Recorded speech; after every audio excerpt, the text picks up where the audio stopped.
Good evening and welcome to the Cheltenham Exchange and our festival preview. Second video following on from last night when we did graded races. Tonight we're going to be looking at the handicaps during festival week. And we have a very, very special guest. Everybody out there watching, or those of you out there watching, will be far more familiar with this gentleman than you would be with any of us, I'm sure. So we're honoured to have Mr. Gavin Lynch on with us this evening. Professional punter, formerly with the Racing Post. Now got his own website, gavinlynchracing.com, is it, Gav? Yeah. Right address. An all-round expert with a great following. So, yes, welcome, Gavin, and thank you very much for coming on with us. Thank you. Good to be here. And certainly, say that. Lovely. And we've got Alex, Johnny, and Matty with us tonight. Unfortunately, Ian has been delayed on a train. Serves him right for winding Matty up about trains, probably. But he may be joining. He may pop up on screen at some point. Yeah, so you won't be missing out on Rain Man all night, hopefully. So, yeah, again, thank you, Gavin.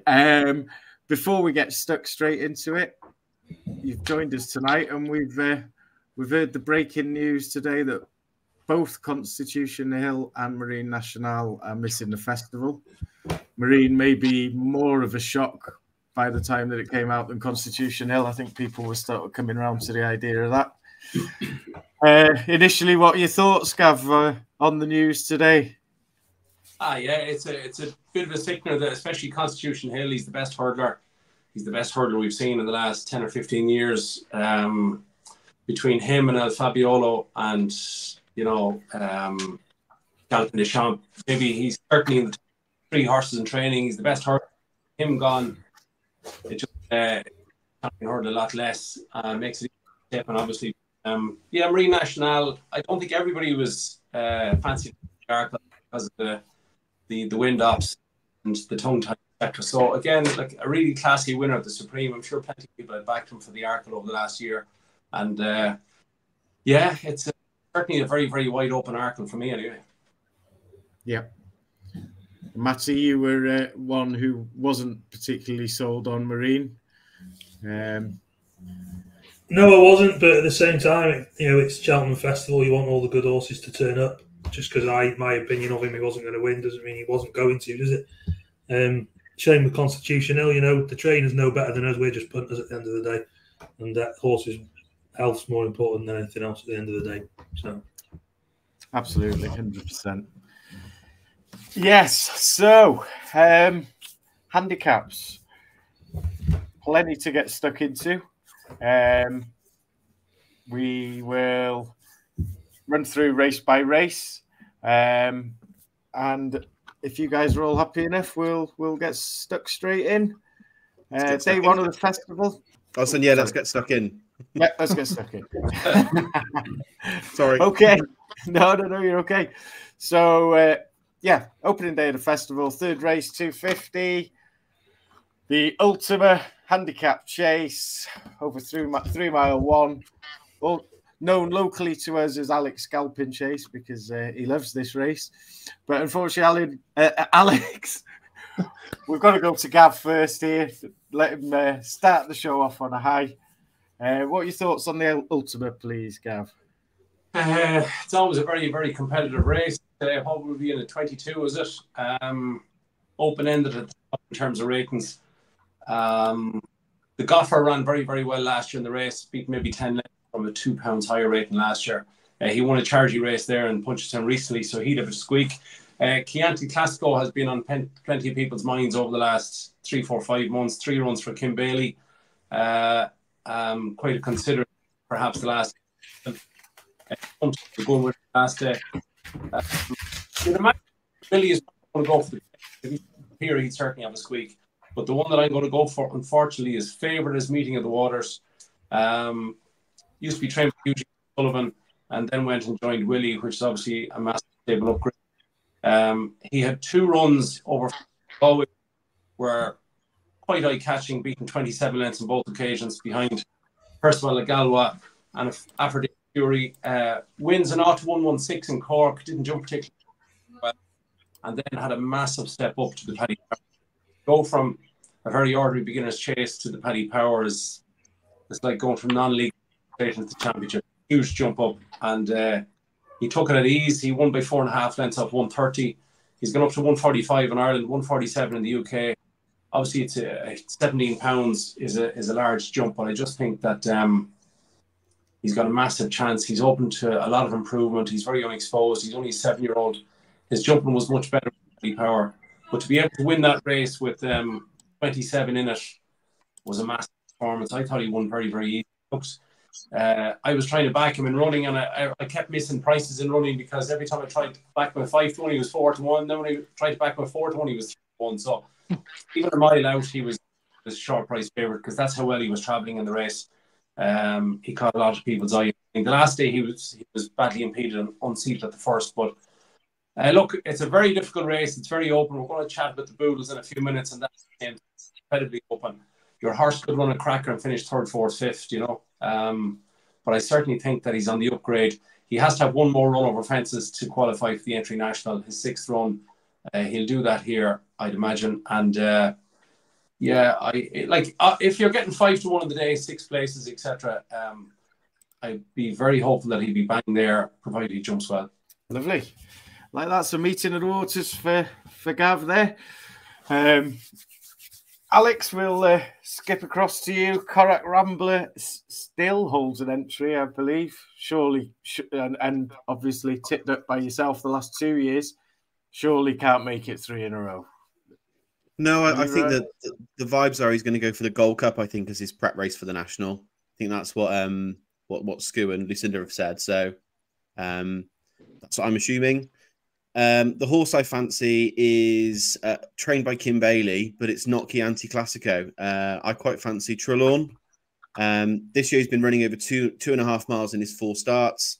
He won first time out. Second time at Cheltenham, he was only beaten 3 lengths by Ginny's Destiny and Grey Dawning. Krabilly was 2 lengths behind him that day, and he was giving Krabilly £5.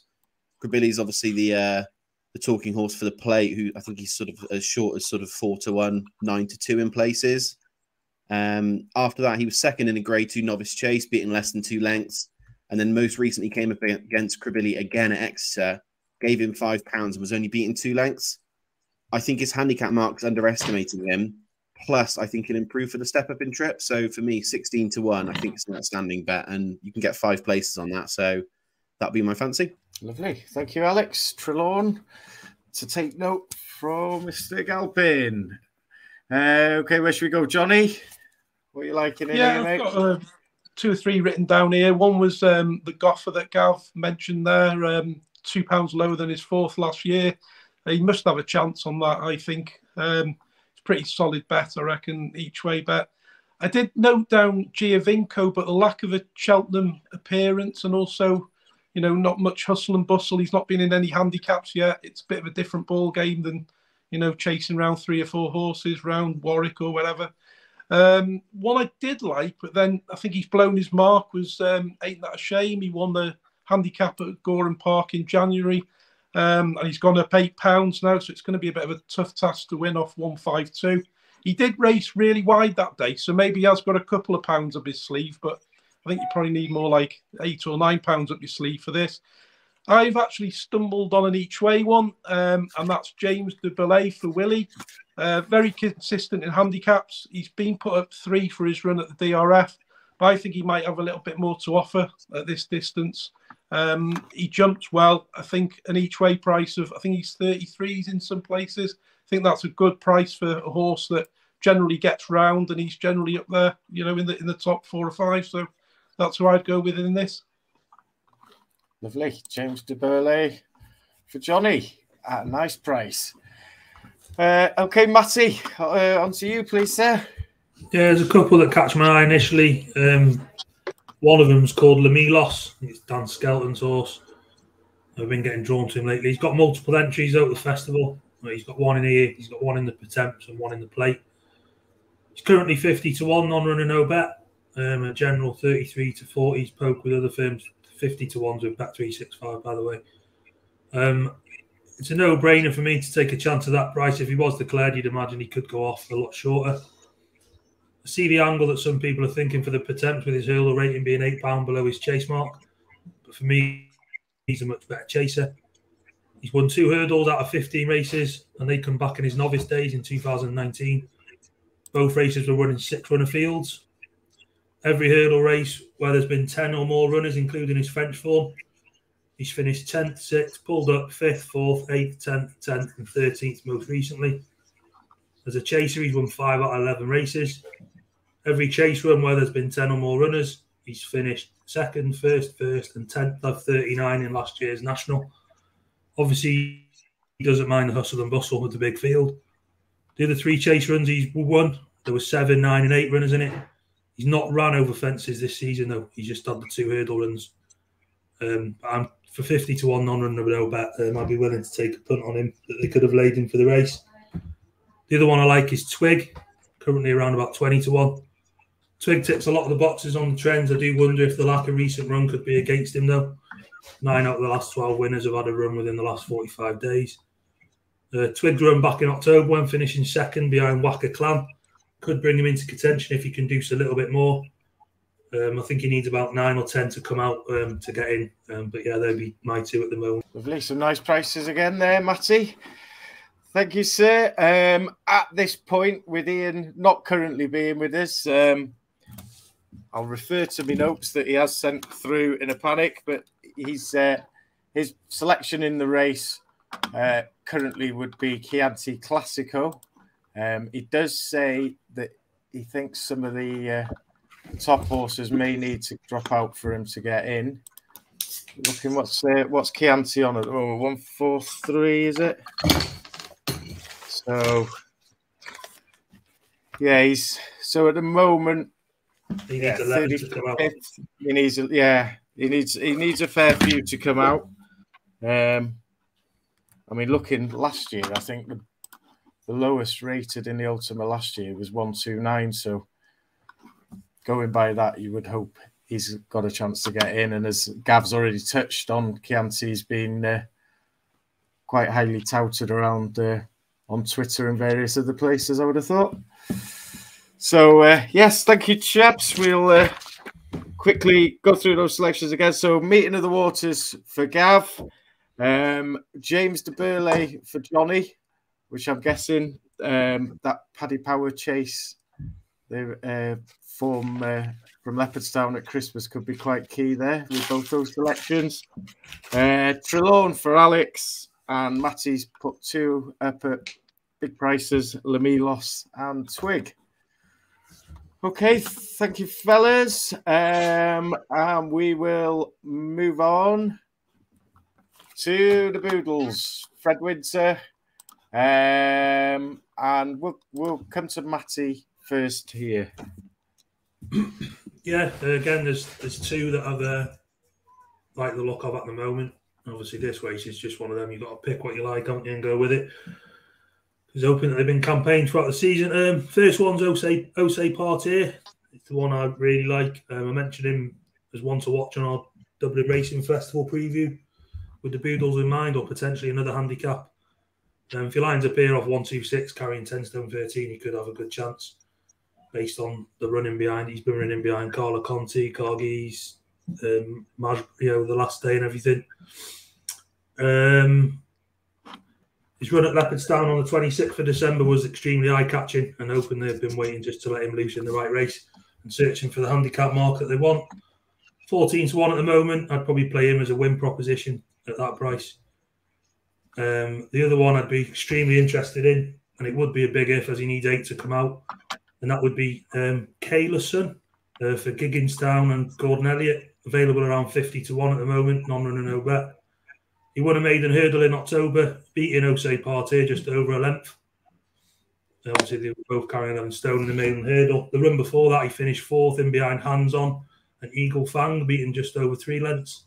Eagle Fang's currently a 14s poke, and Kalerson would be receiving, I think it's £8 off him if he got in carrying a feather of 10 stone 6. So it would be the two on my radar at the moment. Yeah, you know, Gordon Elliott knows how to win this race, doesn't he? He knows how to lay one out for it. So I rewatched the runs earlier on. I was chatting to Ginger Joe about it. He wasn't too keen on his last 2 runs. If you go and watch, he was racing up there up until about 2 out, and he just eased off. You know, obviously weren't the racing in hot races. That's what they like to do, don't they, to get a nice mark for these sort of handicaps. So yeah, if Kalerson gets in, I'll be playing him, and the other one is Osei Partey. Lovely, thank you, Matty. Johnny?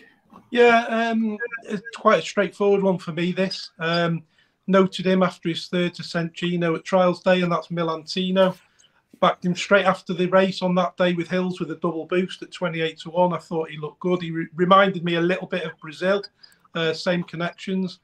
Then last week, a gift from the gods came, and he was dropped an amazing £10, which I just thought it was a mistake at first. Had to go back and have a look. Just thought that was absolutely crazy. So I went in again and just thought, you know, he's got to be backed again. Thought it was a no-brainer. I'm not too keen on the two at the head of the market at the moment. I think Lark in the morning should be called Withdrawn in the morning because he just keeps getting withdrawn every 5 minutes. Batman Chirac, he's been a bit of a talking horse, but he was like eye-catching last time. But he's been given a mark of 133, which is the same as Carlo Conti and Cargise. I mean, if he's as good as them, why isn't he in the Triumph? That's what I think. I mean, he should be in there, surely. So I just think that's a lot of weight to carry around here, to be honest with you. So I think he's too high. So, yeah, Milantino for me. And another one I've just sort of made a quick note on was Royal Way for Gary Moore. He was quite a way off Sir Gino at Kempton the end of last year. But he's come out I know it was only Ludlow, but he's come out and won a couple of races there.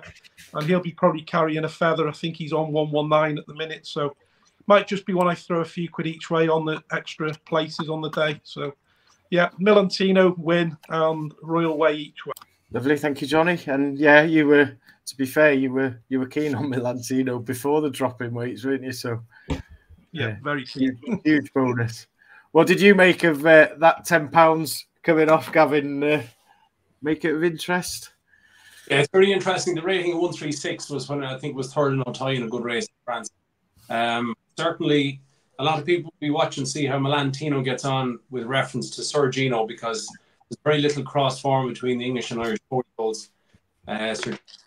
So I'm not going to back him in the Triumph Hurdle at even money and 4 to 5. I think beating Burdett Road is not hectic form when you look back at him on Brad on Fassa. But if Milantino comes and wins the Boodles, well, then obviously we might have to look at that again. The one that Matt mentioned, Osei Partey, certainly very well handicapped. He's £7 better off with Batman Chirac for 4 lengths from Christmas. One thing, Osei Partey, after he was second in Galway, I put him into on my website. I've got horses to note. I put him in there. Since then, because he was a massive icon in Galway, and the jockey wasn't too hard on him. Since then, he's been very, very keen, particularly at Fairyhouse the next day. But if he can put his act together and behave himself and race properly, and just make sure, Matt, that you watch him pre-parade ring on the way down to the start and just see if he's calm and relaxed, because he does seem quite an excitable type. So if he gives himself Osei Partey, definitely is a strong chance. Carry 3 good runs for Paul Nichols. You've got the weights are probably going to go £4 because Nürburgring looks like he's going to go in the 12. Yeah. Carla Conti might go up to 11 stone 12, but all of them will have to carry £4 more. The race in Naas the last day that Eagle Fang won is giving you 4 winners out of the last 5 of this race, so you can't ignore that. Nara finished 4th, definitely was out for JP. Eagle Fang won the race and one of that is in here off 127. You mentioned Batman, definitely picked him up a while ago, bigger price than that, but I still think he's got a very good chance. He 2 runs left-handed in France. He ran very, very and he won one of them. Fairyhouse going right-handed at the start of December. And actually Osei Partey was just as bad that day. He couldn't go right-handed. He hung off the last bend. He was all over the place that day. But then when he ran at Christmas in the Great Hurdle, Mikey O'Sullivan rode him. He was last at the second last hurdle. He definitely wasn't knocked about. He finished fourth, only beaten 5 lengths. To me, he looks a graded horse in a handicap, but he's off 133, which is probably about the right rate. So Batman Dirac, very, very good each way chance. You've mentioned Lark in the morning, who's favourite, who's been a huge eye catcher the last twice, especially Leopardstown and Punchestown. But maybe just Batman Dirac at 7-1 each way, but not a lot of confidence because the Boodles every year is an incredibly tough race. You need a lot of luck. But I'm hoping that Paul will ride Batman Dirac, and if so, I'm sure there'll be money for him. Lovely. Great stuff. And tying in nicely with what Johnny and Matty have already said. So I'm sure the boys appreciate the backing up of their own thoughts there. Alex, what are your thoughts on the Boodles?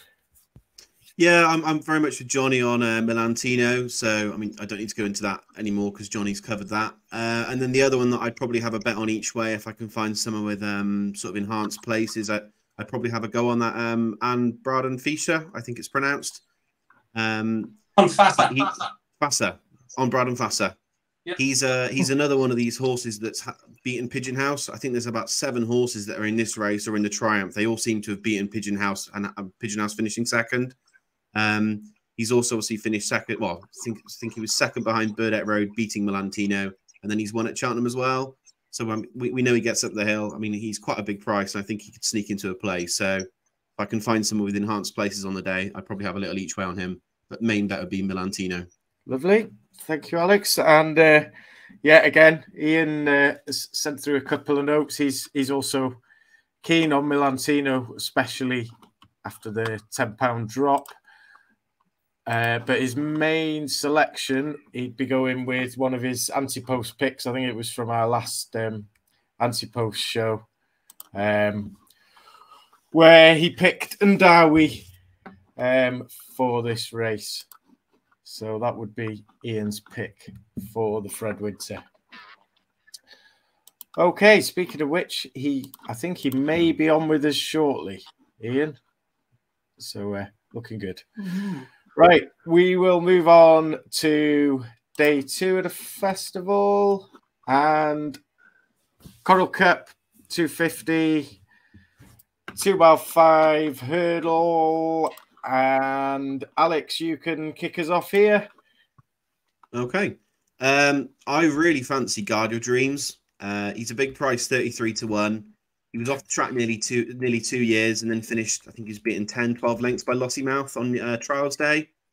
After that, he ran in the Kingwell. Tom Bellamy gave him a very quiet ride. And to be honest, I think I've seen enough that he retains his ability. He's actually been dropped £10. He was off as high as 147. He's now 137. I mean, he's a horse who's won a Grade 2 here. When he won that Grade 2, he beat, like, I think, Bally Adams, So Royal, Heaven Help Us, and Song for Someone. And he's now off 137. I think he retains his ability, and I think he could be very competitive off that mark.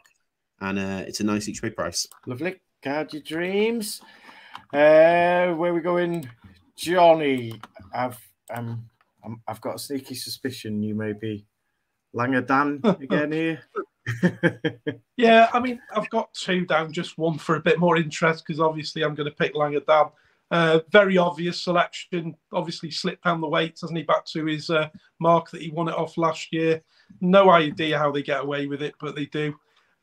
He's got to go very close off there, so I can't afford not to put him in. I think Summer Jest is quite interesting off 140, but he's also got the entries in the county and the pipe as well, so I'm not sure where he'll go yet. But rumour has it that Mark Walsh might want to ride him, so that means he'd probably come here, I would suspect. Little bit short now, so I don't want to really put him up. I also like No Ordinary Joe, but again, he's got double entry, I think, with the pipe, so I'll probably prefer him in there. So I'll come down to my other stab, and that's Springwell Bay. He's also got an entry in the Pertemps. Probably depend on the ground, but he's got course and distance form on the old course from back in November. I think he suits this trip more than the 3 miles of the Pertemps. He's had a couple of decent runs since then, since November, and he got a bit of form behind Curly Finger, who franked his form over the weekend with a win at Musselburgh. So I think about 16-1. I think he can go close off this mark. He's a good, solid horse, good yardstick. Lovely. Thank you, Johnny. Matty? Yeah, just touching on what Johnny said about Sam Jest, I think he will probably come here because, like you say, Mark Walsh is going to want to ride him, isn't he? And then that'll leave no ordinary Joe to go into the morning pipe, I'd imagine. I've seen a few people mention this built by Ballymore. I mean, I don't know too much about him. I'll have to have more of a look into him. Would he need it soft? I'm not too sure. Would he need it very soft ground to have a thing? The one I've come down on is Sonagino. But he's going off a marker 143, carrying 11 stone 5. He finished 4th in the Greatwood, beating 9 lengths before winning at Aintree in December over 2.5 off a marker 137. He got put up £6. He ran a bit disappointing, 12th of 19 in the Lanzarote at Kempston in January. He's got an entry here and in the Martin Pipe. The Ard also run Blue King Daru in this. So obviously it'll depend on who Harry Cobden wants to ride. If he chose Blue King Daru, then you could have Angus Chalida or Freddie Gingell, who rode him in the Greatwood on Sonagino. So yeah, I'll be taking a chance on him. Lovely, thank you, Matty. And over to you, Gav. What are your thoughts here? Yeah, it's always an interesting race. Horses towards the top of the weights now. Some classy horses have won this.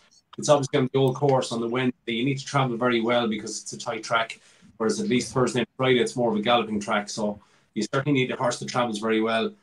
Dolly the Great and No Ordinary Joe for Nicky would be two that stand third in the bet hurdle and also from the last day.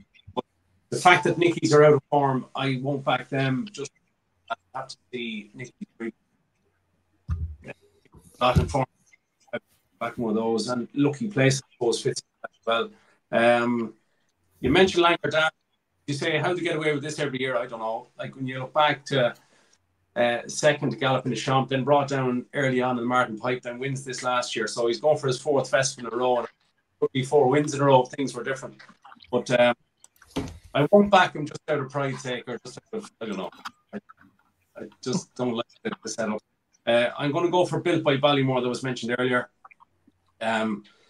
His last couple of wins were heavy, but his first ever run actually was a good run. It was a bumper in April 22. He was second to Path to Row. The time of the race was 4:05. The ground was officially yielding to soft, so 4:05 was like since then he reappeared that December, ran in January, then reappeared again in November. His win in Limerick put into the race very late, and again the last day in Punchestown not really put into the race until well after the home turn. JJ7 didn't be from the kitchen sink at him until very, very late in the race. Got a rating here of 139. Just to point out, he's owned by Sean Mulryan, Martin Brazel, and the last 2 Coral Cups in 2022 he was beaten a short head with Fast or Slow, and last year he was beaten ahead by with a horse called an Song. So I'd say the last really want to get their own back on the Coral Cup. The 2 of those were heavily punted previous to the race. I'm not sure whether Built by Ballymore might go to the Martin Pipe because I think Martin Brazel's son could possibly ride him. But I say he might come here. He's 14-1 and 12-1. I definitely think there's a lot more to come from that horse. I think his last 2 runs only hide how much ability he has, even though he did win the 2 of them. Lovely. Built by Ballymore for Gavin Lynch and the Brazils and the Mulryans. I could be totally wrong here, but is Ballymore the company that's owned by the Mulryans? Yeah, he's a builder, and his company Ballymore, and he's sponsored obviously the 2 Mile 5 Novice Hurdle. Lovely. Thank you, Gav. Ian's still not with us, so quickly I'll mention that he's just sent me through his 2 selections, and nobody will be stunned that he's picked 2 Anderson horse. And Gavin did mention them at the start of his words there. So, yeah, Ian's gone. He's obviously not quite as concerned about the form of the Henderson yard because his selections here are Doddy the Great and No Ordinary Joe, as Gav mentioned previously. Would Nick worry you, lads, would it? I think he goes through a bad patch almost every year in February. I seem to remember. There was something about it last year, and although I think this year does seem particularly bad. I seem to remember there was either last year or the year before, everyone was saying all of his horses were in terrible form, and they seemed to be okay afterwards. Would many people be saying that if the thing didn't come out about Constitution Hill so publicised? Yeah, you could be right. It makes it very high profile, doesn't it? It does, yeah. Well, talking of Henderson, we can add in his biggest fan. He's here. He's here. Here he is. There he is. At last. Welcome, Ian. Thank you. Oh, We we were just wrapping up on Coral Cup. So I've named you 2 selections. Okay. I haven't given any detail, and Gavin was just wondering, how much we would take into account, whether there's any concerns about form in the Henderson Yard and so on. Possibly.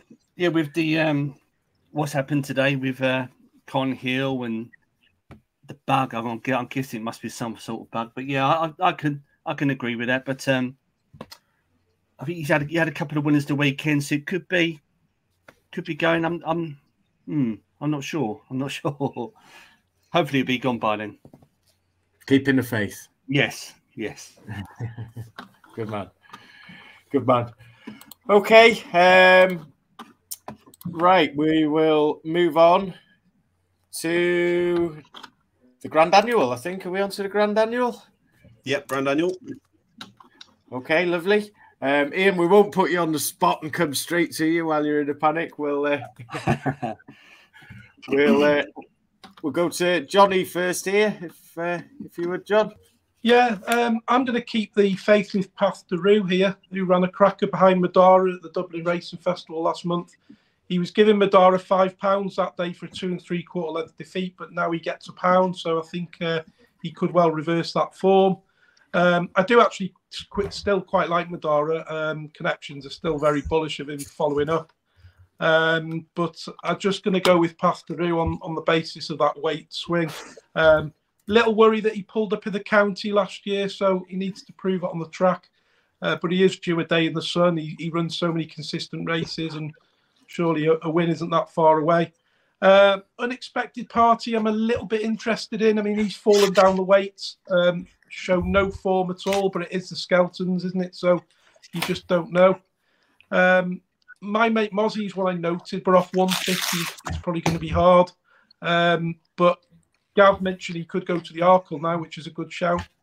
So yeah, that's about it really. Path de Rue for me, please, OJ. 12-1, I think he is. Lovely, thank you, Johnny. And as Johnny said there, Gav, you mentioned before, you think my mate Mozzie could go to the Arkle after the news about Marine Nationale today? Yeah, I'd say obviously if the ground is anyway decent on the Tuesday, he might. He's got a rating in the Grand Annual of 150. So is he a 156, 158 horse? I don't know, but they can always run the Grand Annual. They can't run the Arkle. He also had a very eye-catching one at Christmas.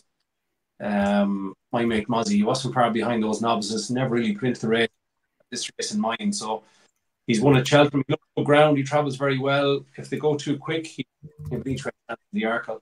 In the Grand Annual, mention a few horses in this because again it's open. Enniskerry is worth I mentioned 16-1 for Barry Connell. For a bit of conversation after the news today, but Enniskerry would have a chance as well. Is very, very good after a break, travels very strongly. Any horse that wins around Roscommon in the summer and good ground definitely travels well enough. So he jumps well. He travels very. The heat of a squeak. Brewer is a horse worth a mention. I think they've been thinking of this for quite a while. Was an eye catcher a few times, and also I don't think he threw the kitchen sink out on the last day behind Quilixios, and he stayed on very, very well. Never fully put into the race, in my opinion. So heat of a squeak. Stanwa was a massive eye catcher. Jumped really well. Again, shuffled into the race and stuck in 4th, I think it was. And he's £2 higher in the UK. He's 152 instead of 150. But I'm going to go for Madara. Very, very good winner under Harry Cobden at Cheltenham. The last day in Leopardstown, he was a winner a long way out. He jumped so well. Pat Rowe certainly has a chance. I backed the two of them that day in Leopardstown, but Pat Rowe's jumping just get a little bit better. He's never been overly slick. He was very unlucky at Christmas when brought down at the last. He's got a big engine. If he jumps well, Pat Rowe will probably win it. But I just think his jumping's a bit better. Up to 143, 5-year-old, but experience from France. So in a very open race again, handicaps in Cheltenham are always very open, but Madara at 10-1 has got a great heat. Lovely. Thank you very much. And well, Ian, it seems a good time to come to you because I'm sure you'll have enjoyed listening to that from Gav there. I did. So yeah, Madara is one of my picks. As I was very impressed with her and with him at the DRF when me and Johnny were there. And also one at December, I think one of the handicaps at December. So it was a good performance. Mark of 143.11.1, so 6 behind in November. Obviously, one of the other horses I like, I think Matty will like as well, which is Triple Trade. Each way, Triple Trade mark of 138 to 10.10. A couple of good runs at Cheltenham. Disappointed at Lingfield last time where he was 5th, but probably on ground that didn't really suit. Maybe better on good ground or good to soft ground. So, as Gavin said, I think they're both, or Madara's definitely 10-1. I think Triple Trade at the minute is about 25-1 with Bet365. So, it could be a very good each way price, especially with the form link between the two. So, Madara for me to win and Triple Trade each way. Lovely. Thank you, Ian. Matty, what are you thinking, mate? Yeah, I put him up Ante-Post the other week, and I'm not abandoning him. Triple Trade to me, he's around 25-1 now. He's 33-1 when I put him up. Like I said, he caught my eye back in October when he was second to Dancing on My Own. He then duly obliged for me at November meeting when beating a couple of these he could reappear against, such as Kaliko and Madara. He beat Madara, giving him £6 and would be massively better off at the weights this time, with Madara going up to a mark of 143, carrying 11-1, and opposed to Triple Trade. If he gets in, he needs 3 to come out, he'll carry 10 stone 10. So there's a bit of a weight swing there. He went on to finish 3rd behind Boot Hill at Ascot, off a new mark of 135 the following week, then winning at Ascot in December off mark of 135 over 2 mile 3. He was beaten at Lingfield the last day, as Ian said. However, I'm willing to forgive him that on soft ground around Lingfield. And I just hope he's been freshened up a little bit now because he's had 5 runs between October and January. But yeah, he's the one for me, Triple Trade, 25-1. Lovely. Triple Trade for the Tizzards and one of your Ante-Post selections as well, to be fair. Okay, Alex, you can wrap this up for us. Yeah, I'll keep it fairly short and sweet. I'm with Gavin. Madara for me. I put him up in December. I napped him on our show for the DRF in that handicap. He obliged me both times. He's highly progressive, taken massive steps up in all of his runs this season. I think he just wins. So he's probably my best bet in the handicaps. So yeah, Madara for me. Best bet in the handicaps. Like that, Alex. And I guess ground wouldn't be any concern. No concern. Lovely. Happy with him, whatever. Okay, so Gavin, Alex, and Ian all pretty keen on Madara. Johnny going with Path Through to reverse the form. And Triple Trade for you, Matty, at around 25-1. Okay. We'll move on to Thursday racing. And the first handicap we look at on Thursday would be the Pertemps. Am I right? Yeah. You are. So. Bit not quite with it here tonight. Yeah. Okay. So the Pertemps Network final. Ian, do you want to take this away for us? I can do. I'm going to go with the one I can't pronounce first. I apologise, Gavin. This is the Irish horse I love, the mare. I can never pronounce. I'm so glad you've made it. Name. Is it Gay Quill? Gay Quill. So it's let's see, she's got a mark of 136 to 10 Walsh mare, carrying 10-10 at the moment. I think she was at the DRF. She was second at Leopardstown in the race behind Maxim. Otherwise, she's not been out the top 2 all season. She's impressed me. The other one I'll let the guys explain because they really, really, really like this horse. Another Henderson one, which is Chantry House. I catch him run at Cheltenham when all of us were there in November after a year off, back over hurdles. I was there when he was 7th at Sandown. I was willing to give him that ride because the ground on that day was heavy and was god awful. And then Huntingdon, a nice 4th, just qualified nicely. Let's just say that. Perfect ride. See, we've got 11.3, 1.43. Perfect. So they'll be my 2 for the Pertemps. Lovely. I'm glad you made it in time because I was. Would you wait for me to pronounce? Yeah, I'm not going to be able to pronounce it. So, Gavin, officially, could you put in his place and give us the correct pronunciation of Grey Cool? I wasn't very good at Irish at school, but Gaith Cool is how I pronounce it anyway. Okay. Cool. Not Gay Quill then. Well, I'll call it gay last time. That's the Essex pronunciation.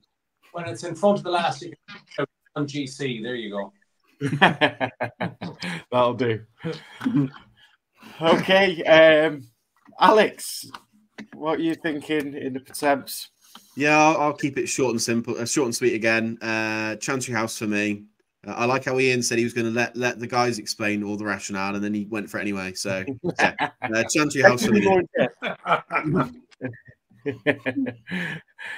And I'm going to have to go to Matty then, because Matty has been banging the Chantry House drum for, ever since November. So we'll let him expand a bit more. You're still on mute, Matty. That's not a bad thing if I'm still on mute. There you go. You're Anyway, off mute now, Matty. You know, that first win in November, it was his first run since December 2022, wasn't it? He ran a great race, didn't he, in 11 to finish third. Me, you, and Johnny, Alex all said, just get him qualified now for the Pertemps. Obviously, we took a bit of a punt on him in 25s before he qualified. I also had a little bit 16s any race before the market actually come up, just in case they went elsewhere. And then he qualified nicely in Huntington. He started off 147. He's now been dropped to a mark of 143. I couldn't believe the handicap had dropped him another couple of pounds after the last run, to be honest. I know his age is against him, but he's still relatively lightly raced over hurdles. He's only actually had 6 hurdle starts. I think he's. I was more confident before the news of Constitution Hill and potential bug in the yard, but yeah, I'll stick with him. I think he could win this. Yeah, very, very confident. Thank you, Matty. Johnny, similarly keen on Chantry House. Yeah, been keen since the same time what Matty mentioned there, so there's no point in going through it all. But I mean, he's £12 less than his chase mark, so you know what's not to like. He's my choice for the race, but I'll just mention a couple of others at a price. Our good friend Chris Pottage made a good case for Foxy Jacks on our handicap herders video. £16 lower than his chase mark. He could go well. Another one that I quite like is Young Butler, who I've backed each way. He'll probably go in off a featherweight, rated 127. He beat Ante-Post earlier in the season, who's gone on to win since, and who's now rated 137. So I think he's probably got a few pound up his sleeve. There's one other one that's just a bit of a flyer one, really, is Prairie Dancers, a horse that I've followed for ages. Been running on the flat the end of last year. Looks like he's doing it to hold on to his mark a bit. Had a decent run over hurdles in December, and he's been dropped a pound by the British handicapper. So, yeah, that's another one. But Chantry House all the way for my main choice for this. Lovely. Thank you, Johnny. So, over to you, Gavin. It's like a team consensus here in the Chantry House camp. What do you make of it? I think you're going to have a very, very late night if Chantry House wins anyway, because you're on.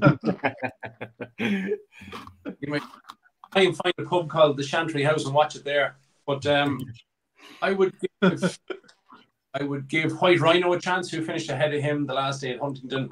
He's off 129, 2 good runs at Cheltenham, including a win. So I think at 14 to 1, he's got a decent chance he stays forever. I think it's actually a very weak Pertemps final. It's one of the weakest ones I can ever remember. The one you mentioned, Chantry House, he's 10 is a slight negative, but I accept the point. Being a JP McManus horse, I'm sure he's very well handicapped. Obviously, Nicky, you'd want to see him back winners first, but he is good. The one I'm going to go for is Gabby's Cross, trained by Henry Bromhead. Around 12 to 1 shot. was a decent handicap chaser. Was beaten less than 4 lengths in the Paddy Power handicap chase off 143. And then Henry decided to come back over hurdles to take advantage of the lower rating. And the last twice, he had an impossible task, in my opinion. He was taking on Buddy won in Galway in October, which was an impossible task. He went on to win. As you mentioned, you were there that day. He's 14 pounds higher now. And also then the next day in the qualifier, he was second to Jody Ted. And again, an impossible task. He tucked in. He was a sharp price favourite that day. And Gabby's Cross came into a slight bit of trouble turning in. Darrell O'Keefe had to wait for a run for about a furlong. Didn't make much difference. He still would have been second. He stayed on very, very well after last. That was off 123. He went up 4 pounds to 127. The English handicapper was a bit sneaky and giving him 6, which wasn't ideal. I was hoping he might give him 4 or 5 or 3, but anyway, so he's off 133. And like the way it's going to sit with the Fruit Delenn will probably run off 154. And Gavin Cross trained 10 stone 7, number 20 on the list, and certainly has an each way shout at 12 to 1. Lovely, Gabby's Cross, so cool. Gabby's Cross ran in did he run a national last year? Yes. I've backed him a few times over the last sort of 18 months when he was running over fences, and he just used to absolutely batter 1 or 2, didn't he? Every time he ran. So maybe going over hurdles is probably best for him. And actually, his jumping first time back over hurdles was a little bit. He hit 4 or 5 of them, but the last day in punches and his jumping got a lot better. It's very hard for a horse to switch back from fences to hurdles. Certainly, the last day, he jumped a bit better. He hasn't ran since November, but he has won fresh before. So he's only entered the race weeks ago, so he must be fancied for it. And I think he's got it out. Lovely. Thank you very much, Gavin. So, yeah, Gabby's Cross for Mr. Lynch, and the rest of the boys are all pretty keen on Chantry House with a couple of other bits thrown in. I'm still hoping a few drop out because I'm sticking on me Lord Snooty train, Christian Williams. I'm praying he gets in off an absolute featherweight. Okay, we'll move on to what is the plate next, isn't it? I don't know who's the sponsor for the plate now. TrustATrader Plate handicap chase. An interesting one. We'll go to Mr. Lynch to kick us off here, then, please, if you don't mind, sir. Yeah, no, I don't know. Is Galah going here or the Ryanair? Anybody know? I believe he was supplemented today for the Ryanair. I think they confirmed it. Yeah, so they're not going to waste their money there again. So, yeah, I was giving him a chance of whatever he is, 156. Shake him up. Harry has a chance. I don't think they're going to run Safarur here. I think they'll run him in the Grand Annual. Look, it's very boring. I'm disappointed with the price for Cribilli. I mentioned him on my own website there a week or two ago. In off 140. I think he's very, very well off that. The last day, I think he only got series the last to win. His jumping, people might crib it, but I think his jumping is fine. Got some very, very good form. He's unexposed. He's only got the 3 runs over fences, but I think he's got a massive chance. Obviously, Peterman, I looked at all his videos today again, and the step down from the 2-7 twice in Newbury, I think this is the race for him. Done very well the last day, but he just did get outpaced a little bit the last. So I think Cribilli travels better, and for me, not a great price at 4 to 1, but certainly a strong each way chance, and I'm sure he'll go off that or a little bit less. Lovely, been well supported the last few weeks, I think, hasn't he, Cribilli? Okay, Alex. Yeah, the one I fancy is one that Gavin mentioned just then. I quite like Theatre Man. Johnny and I both fancied him. I mean, I would preferred for him to have gone for the Ultima, that sort of slightly longer trip. But yeah, it looks like he's going to come to this race, and I think he's well handicapped, and he'll be my selection. Lovely, Theatre Man for Alex. We'll skip across to Johnny then. Yeah, the same Theatre Man for me, like Alex says. Think a mark of 137 is pretty decent. I catch him behind Ginny's Destiny last time. A bit short now, isn't he? 6-7 to 1. But I think hopefully he'll drift out a little bit on the day. Just one other I was going to mention was Arctic Brazil for Henry.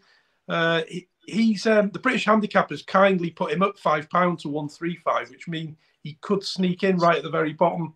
He just seems to be running round this season behind horses. Doesn't look like he's been trying particularly hard, but actually ran a decent race behind Mr. Policeman last time out, which was a little bit eye-catching. So he's not one I've had a bet on, but he's just one that I'd see if he shows up in one of these races. But yeah, that's Arctic Brazil for Henry, but Theatre Man as my choice. Lovely, thank you, Johnny.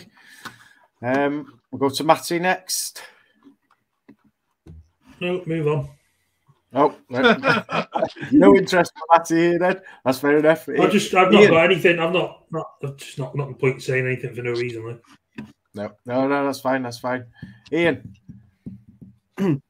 No, I agree with the two guys. I can't see much past Cribilli or Theatre Man myself. And it's funny how Ginny's Destiny potentially, if he was to win the Turners, could frank the form for the pair of them. I think they were both behind.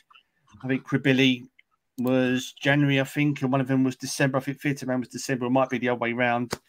But yeah, I'll join the guys and say Theatre Man would be my selection. But I can't see past the two, to be honest, OJ. Two at the top of the market.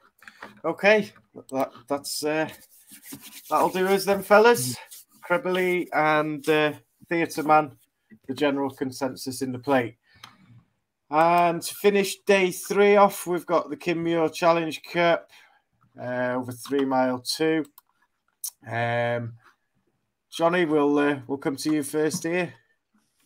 Thanks for that. My choice I actually did when I picked these notes has now been pulled out, which was Fern Footings. Really interested in him being stepped up in trip by Gordon, but obviously that's been pulled as of yesterday, and I wrote these notes on Saturday. Percival de Galois, fallen twice his last 3 races and being put up £7. Not sure I'm keen on that. Good Time Johnny, obviously, I'm a big fan of after last year, but he's been given a whopping 10 up to 142. And he didn't jump that well over hurdles, so jumping over fences, I'm not sure really about him. This is very, very tentative at the moment, but I'm going to put up Wacker Clown at 12 to 1. If he gets in, I think he would have done off the mark he's on in the last 2 years. So hopefully he can squeak in at the bottom. He's not run over fences since October, so it looks like he's been kept back for this. He had a hurdle run a few weeks ago. Sorry, so he hasn't run over fences since October. He had a hurdle run a few weeks ago, which probably sharpened him up. So if he could sneak in off the bottom, I think he'll be a bit of a decent each way bet in this. Okay, love that. Thank you, Johnny. We'll go to Matty, see if he's got any thoughts in here. Yeah, one I quite like. I know he's an old boy as well because he's 10 now, is he? Is Rapper. He ran at Cheltenham in December, finishing 8 lengths behind Broadway Boy, 305, and Protectorate. Off a mark of 140. He's been dropped now down to 138. He finished behind 335, a length behind him last time out at Ascot, didn't he? The run back in January of last year always stands in my mind. He ran that off 137 when he won at the AIS Handicap Chase, and he won it by about 8.5 lengths. So I think he's around about, how big is he? 25 to 1, is he, Rapper?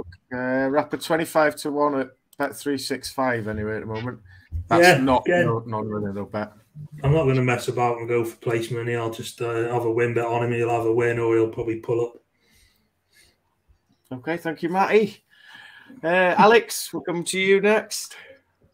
To be honest, no selection from me. Nothing I really found of too much of interest, and there's too many that are double and triple entered. So, yeah, skip me over. That's fair enough. Ian? There was 2 I had my eye on. Funny enough, they're both ran in the same race at Kempton when I was there a couple of weeks ago. But I found out today that one of them is potentially going to Aintree instead, which is Forward Plan. So the other one in that race is Bow to Greatness. And funny enough, we were just talking about Theatre Man and Ginny's Destiny. Bow to Greatness was 5th in the race. I think the 2 Mile 5. Obviously, the trip didn't suit. He finished 3rd to Forward Plan, as I said a couple of weeks ago. Will stay the trip, 3 Mile 2. Ben Pauling in very good form at the moment. I think he'll have Ben Godfrey on board. I'm not sure if he can take the 3 off or not, but he'll be my my tentative selection. Bow to Greatness. Lovely, thank you. And as you say, the Pauling Yard in very good form at the moment, Ian. So yeah, great. And Gavin, you can finish this off for us if you don't mind. Yeah, it's a race that I look forward to every year, I suppose, because of the amateur side, and you can get yourself a good jockey, etc. I look Angels that way. Angels Dawn last year's winner. She's 11 pounds higher, ran very well in the last week. Good time, Johnny said, has been a massive icon for all winter. Everybody's seen that. Was dropped a pound for last week in Fergus to 132 and was up to 142. So whether they come across, Percival Galwa, trained by Gavin for JP's. I thought that I know the way you're thinking, who was an Irish rating 143. 3 very eye-catching runs in Punches on Fairy House, and also like Limerick's running the grade 1 behind Ilete Top and Gate Warrior going a massive run. So I thought that I know the way you're thinking would get higher than 145, but it only got 2 pounds to 145. And Percival Galwa, who ran a track of the last episode, got 7 pounds, 144. So imagine that the connection will go for another way. Derek O'Connor will probably ride. How many more years Derek is going to continue, I don't know, but he's in jockey, best jockey in the race. Second one I'm going to mention is Whacker Clan at 12 and 14 to 1. As we mentioned, as one of the lads there, won at Cheltenham back in October at 125. It's up to 131. It's 50 on the list, but I think it'll get in. Had a recent run over hurdles over 2 miles there only maybe 10 days ago, and that was a perfectly good run. Finished 5th or 6th, ran a lovely race. So Whacker 14 out in front, which is always an advantage. Jumps really well. Yeah, gets in at the bottom, which I think it will. It'll run a bit great. Lovely. Thank you very much, Gav. So, yeah, backing up some of what Johnny had to say there with Whacker Clan. When you were saying there about, I know the way you're thinking and the form behind Ilete Tomp and Gaelic Warrior. Yeah. Going off on a tangent slightly, but again, going back to the Arkle now and the news of Marine Nationale coming out, do you think, will he be tempted to run Gaelic in the Arkle? I'd say it'll come down to what maybe the owners are thinking long term. They think hopefully he's going to be a 3-mile Thomas Chase for a Gold Cup horse. He did win over 2 miles. So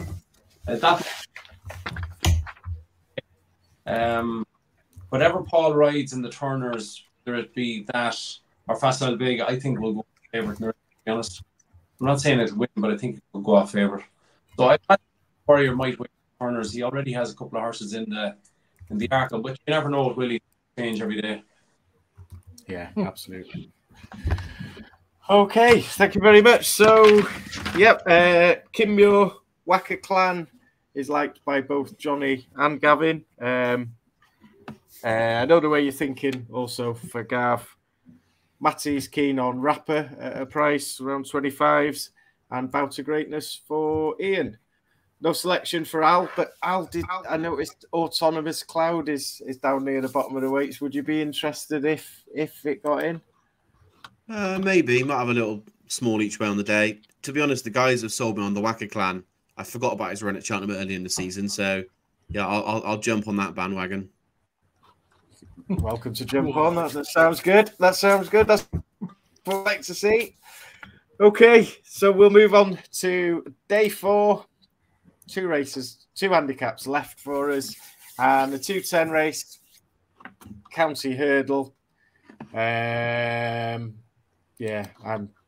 I'm gutted because it sounds like First Street's going Coral Cup and not going here. I thought I'd found a little gem, but we'll forget about that one now. Gavin, would you like to kick us off here? To be honest, lads, I don't really have a strong opinion on this one at all, to be honest. Let me see. King Exfield obviously has been left on 140, which seems very, very fair. You know, they used to force the tactics. They changed the tactics in the Royal Bond. He was held up. He finished 2nd. Then he wins a very good maiden hurdle at Christmas.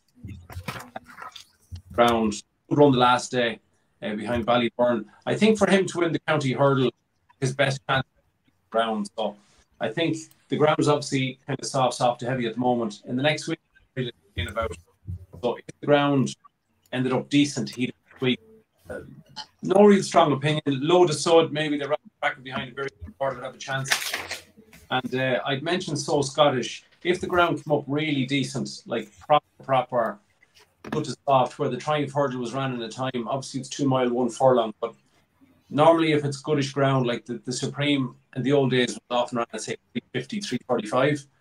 If the triumph hurdle, you have to add in 15 seconds for the furlong, but if it was ran at say 4, like 350, well, that would be a pointer to something like So Scottish and to King of Kingsfield, but no strong opinion at the moment anyway.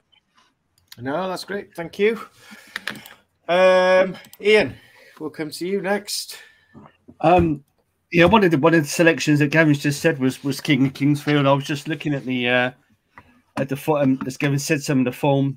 You look at, he was beaten behind Slade Steel. I think that was where was that? I'm not sure. He was Found Glory at Fairy House, and then behind Ballyburn and Slade Steel again at the DRF at Leopardstown. As Gavin said, 142, 10, 12. I thought that was quite interesting. The other one that I've got on my radar, again, that's probably been found in the market, is the Willie Mullins Absurd. Again, 4th in the DRF, behind, in the same race, behind Ballyburn and Slade Steel. Got form, obviously, was in there at Flemington in the Melbourne Cup for Mr. Mullins. So I thought they were the two that were quite interesting. Both got some good marks. I think Absurd has got 10-10, 138. So they'll probably be my two that I'll play on the day. So King Kingsfield and Absurd for me. Lovely. Thank you, Ian. Johnny? Yeah, Gav mentioned my two that I've noted here, and obviously Ian did there as well. I think Load of Sud has got a decent chance. Ran a belter in the Betfair Hurdle, where he got £5 off a Birico Lord. Now he gets 8, so I'm quite keen on him to run another good race. My main selection would be King of Kingsfield, though, as long as the ground is okay. I think he could be the class horse in the race. He jumps well. The race will be run to suit. I just hope it's not too soft to blunt his speed, because I think he's just a sort of horse that could get towed into this race and then kick on. I think the reason why maybe Gordon's keeping in sort of Piper at top weight is sort of to keep his weight down as well, which might be a thing. So he'd be my my main choice. I also wouldn't give up on Favois as well. Only £2 above his last year's. He won this off £2 higher last year. He could be another skeleton plot job again. Sorry to keep going on about it, but it just happens, doesn't it? They do well in the county as well. So I'm surprised he's still quite a big price, to be perfectly honest. I think he's 25, 33 to 1. So yeah, I did have Under Control written down as well, but you've got to be worried about Hendo's form, and I think she was taken out with a vet certificate at the weekend, so that doesn't sort of bode well really. But King of Kingsfield for me at 7s is my main bet. Lovely. Thank you, Johnny. Matty, come to you. I'm the same as Johnny. I do like Favois, the one that won it last year. £2 higher mark. They've done well to get down to that sort of mark. Obviously, this race has been mined all along. Available 20 to 1. The other one I do like, and I don't know if I'm going to pronounce it properly, is Bialy Stock. Is that right? Yeah. Oh, the Richie horse. Yeah, it was travelling really well, wasn't it, when brought down 2 out at Leopardstown. I'd be keen on him depending on jockey bookings. It's his only entry at the festival, so Lovely. Available around 12 to 1, I think. Okay, thank you, Matty. And we finish off with Alex. Yeah, I'm going to do an Ian. I'm going to put up a Hendo horse. And the horse I fancy is Iberico Lord. I know he's up £9 for his win in the Betfair Hurdle, but I don't think the handicapper still has him yet. I think he's going to sort of come on to become like a proper 150, maybe 160 horse, possibly a graded animal as well. He's only a 6-year-old, obviously still improving. He's not much of a price now. I think you get 8, 9 to 1-ish on him.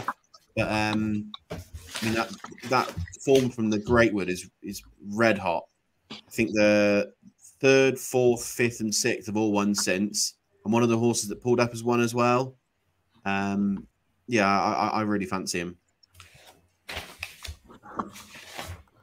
Lovely. Thank you very much, Al. That's a keen Alex selection, I can tell. The twinkles in the eye. Okay, so that's County Hurdle done. So I guess we're now looking at the last race of the whole festival. Mountain Pipe Conditional Jockeys Handicap Hurdle. And Ian, you can kick us off here, seeing as you haven't had much time to shine tonight. I'm going to go for two Gigginstown horses. One has obviously been found in the market, which is Key de Bourbon. 2 good wins at Nace and Clonmel this season. 11-7 marker 140. The other one I come across, because I think everybody's talking about Ballyburn at the minute, and is if he does go here, is Cletus Poulor. 11-6 has got a marker 139. Had quite a lot of runs this season. I think he even started off over bumpers, I think, at the beginning of November. So he's run over Furless and Leopardstown and Nace. He was behind Ballyburn at Leopardstown at December, I think, at the maiden hurdle, the one where Ballyburn won over 2 mile 4. Granted, he was about 25 lengths behind, but obviously Ballyburn is Ballyburn, as we know. Has come out and done well since. They've not been out the top 2. They potentially, I'm not sure if what jockeys that Mullins and Elliott might put on the 2 Gigginstown horses, maybe the slightly higher weights at the top of the market. So there'll be my 2 to play on the day. So Key de Bourbon and Cletus Poulor if he goes. Lovely, thank you, Ian. We'll nip across to Matty then. Yeah, obviously Key de Bourbon is well found in the market. He was one that I mentioned on the Dublin Racing Festival preview when he was about 18 to 1. And they went fishing for the mark, didn't they? They got the 140. There's a couple more that I do like, and I'm going along the lines of No Ordinary Joe coming here with Sarmajest going to the Coral Cup. I think he's available around about 10 to 1 at the moment.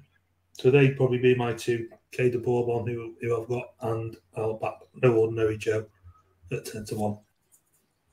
Okay, thank you, Matty. Alex. Well, my selection is very ground dependent, and I'm hoping, based on the forecast, that we have a lot of dry days between now and then. And if there's no good to soft in the ground, I wouldn't want to back him. But I think there's a chance with what the forecast's like. And I'm going to go with Encanto Bruno. He had a run at Cheltenham early in the season over 2.5 miles. And I thought he was really impressive that day. Just cruised through the race. And then next 2 races, he's ran over 2 miles. They've dropped him down in trip. And he's run on sort of, well, very bad ground, sort of wet, sort of desperate. I mean, think around on heavy ones. And he just doesn't go on that kind of ground. He needs sort of good to soft or good ground, ideally. I mean, he's sort of 20 to 1-ish, sort of most places. If he runs and if the ground isn't bottomless and there's sort of a little bit of good to soft in there, I think he could run a massive race. But I mean, if it's soft or heavy, I wouldn't back him at all. I watched the preview the other day, Alex, and Keith Donoghue said he's aiming. They're hopefully aiming him at the county hurdle. Oh, really? Apparently, yeah. Okay. Well, if that's the case, then I'll have to back him for the county. Depending on the ground. Depending on the ground. Okay, thanks, Al. Johnny? Yeah, again, I had 2 written down here, but 1 got pulled today again. That was Nurse Susan. I couldn't believe that today. Yeah, that would have been. I saw that. Thought of you. Yeah, really good mark, but there we go. The other one is sort of triple entered. In fact, it's entered in 5 races because I think he's still in the Ballymore and the Supreme as well. And that's Gigaro for Gordon Elliott, who I've beaten the drum about several times already this season. I just think his form looks pretty good. I think he's off 140, but on that last race when he was behind Tully Hill, he looked like he was getting closer, staying on, and then Jack seemed to realise he was getting closer and looked like he tugged him to me, but there we go. I don't know. I'm not a jockey, but looked a bit sus, to be honest. He's also finished behind Mystical Power this season, who's a decent horse as well. I just hope that Effective Stud can, get a win here. I don't think they've had one yet, have they, at the festival? Don't seem to have had the best of luck. So yeah, he's my main play in the race. The other one I just wanted to mention that I thought Ian would mention is Stellar Story for Jigginstown. Cool. I think a fast pace would probably suit him in this race, and if he's still in touch as they climb the hill, I think he'll have every chance of outstaying them, because they do go pretty hectic in this, and I think he stays a bit further, so he'd be one that's sort of a second choice now Nurse Susan's been pulled. But yeah, Jigaro for me. There's your TriCast, OJ. Gigginstown TriCast. Easy as that, Ian. Easy as that. Gavin, before you go, there's one also I want to ask you about, because you'll probably know more about it than me. Waterford Whispers. Obviously, it's only got a marker 127, isn't it? And I think it's quite down the list, and he's quite a few to come out. Obviously, it's running Fairy House in December when it won. It's got a few horses now that are in behind. They're rated 135, 132. Were you asking me, Matt? Sorry. Yeah. Sorry, Gav. Yeah, Waterford Whispers is very, very interesting. That race that day, Answer to Cave, who is in this race as well, that was a very fast time that day. So Waterford Whispers is very interesting. I had a good few quid on it at Christmas when it was second. Lyndon Arden was lots of money for it that morning, belonged to Willie. He was gone at the bend, so I thought to myself, lovely turning in. But I don't think Mark Walsh fully threw the kitchen sink at him that day either. So Waterford Whispers certainly has a squeak. The first horse I was going to mention to you here on a little list I have is Encanto Bruno that you mentioned here. Wherever this horse runs, if biggest word in racing, if it gets good ground, it'll run a big race wherever it goes, whether it's Cheltenham or Fairy House. But Encanto Bruno loves ground. Go and look at his form and good ground. He's only got one bad run and plenty of wins, so he was very impressive, as you said, in Cheltenham back. Was it in October? October, November time, wasn't it? Yeah. Yeah. The two horses I backed a couple of weeks ago were Sam Majest and Key de Bourbon, and I can't Sam Majest because it was an impossible horse to rate. Obviously, Noble Yates was with Limerick over 2.5. The third horse has been well beaten a few times since off 107, so I don't know how you could rate the horse. Got an Irish rating 140 in the UK. Handicap were left at 140, so impossible to know, but certainly has a squeak. But I think the bigger bet I have had is Key de Bourbon in this. 2 runs in France. Won a maiden hurdle over 2 miles 3 in Naas. Looked like it was going to be challenged over the last, but stayed on very strongly. On the last day, over 2 miles in Clonmel, beats Westport Cove, who ran okay since behind Tully Hill. 2 miles would not be its cup of tea whatsoever. Off 140, stepping back up to 2.5. Mikey O'Sullivan can ride in this race. I don't know if a lot of people know that. He's Danny Gilligan is also a brilliant jockey, but Mikey O'Sullivan is excellent. He won the Supreme, as we know that. Still riding the race, and I'm hoping and keeping my fingers crossed that he's on Key de Bourbon. He has ridden for Willie Mullins before, so fingers crossed. I think 4-1 is still okay value. Look, it's a very tough race. Usually, the first 2 hurdles come up very, very fast in because the boys' race, they usually go a million miles an hour. You need a lot of luck. Franker Dan was brought down a couple of years ago at the second, so these things can happen in this race. If you're looking to get out in the Martin Pipe, well, then we're all in trouble. But I think Key de Bourbon at 4-1 has got a lot of upside. I think he's going to make a really nice 3-mile chaser, and he's definitely 140 or so. Lovely, thank you, Gav. Key de Bourbon. So I mean, I'd say it's bound. Am I right to in thinking that Mikey can ride in it because he could claim at the start of the season? Is that right? Yeah, the rules are you have to he went age less than 26. There's 2 different rules, but as far as I know, he can ride in it, and fingers crossed he's on that one. Lovely, thank you, fellas. So yeah, that wraps up all the handicap races. So before we wrap things up, we'll have a quick whiz round and ask everyone for their best pick in the handicaps next week. If you had to back one of the ones that you may have mentioned tonight, or even not mentioned, but we hope you have mentioned. Which would it be? So, Alex, we'll kick off with you in the top left there. Madara Grand Annual. Madara Grand Annual for Alex. Ian? I'll go with Chianti Classico in the Ultima. Thank you, Ian. Johnny? If I knew the ground was okay, I'd go Kingsfield, but I'll go Gigaro in the pipe just in case the ground doesn't turn up. Thank you. Matty? I'm going to hate that he puts it all together on the day because it's a horse that's got a lot of ability. Ose Party in the Boodles. Ose Party in the Boodles for Matty. And finally, our very special guest, Mr. Lynch. What would be your handicap nap? Be keep the board on the marking pipe. Ooh. Nice and confident. Johnny's head was going then. Head to head. You're going to Cheltenham next week? I'm not this year. Yeah. All week, Gav. All week. Brilliant. All week. Got to be done. Can't wait, man. Yeah. So when this is released in the morning, there'll be 7 days to go. We're on the final countdown. So, yeah, huge thanks to Gavin for joining us tonight. And, yeah, anybody who doesn't already, then check out gavinlynchracing.com. For everybody who has watched, thank you for watching. Please like and subscribe, isn't it, Ian? Very key to get people. Doesn't cost you anything. Doesn't cost anything. But we appreciate everyone who has watched.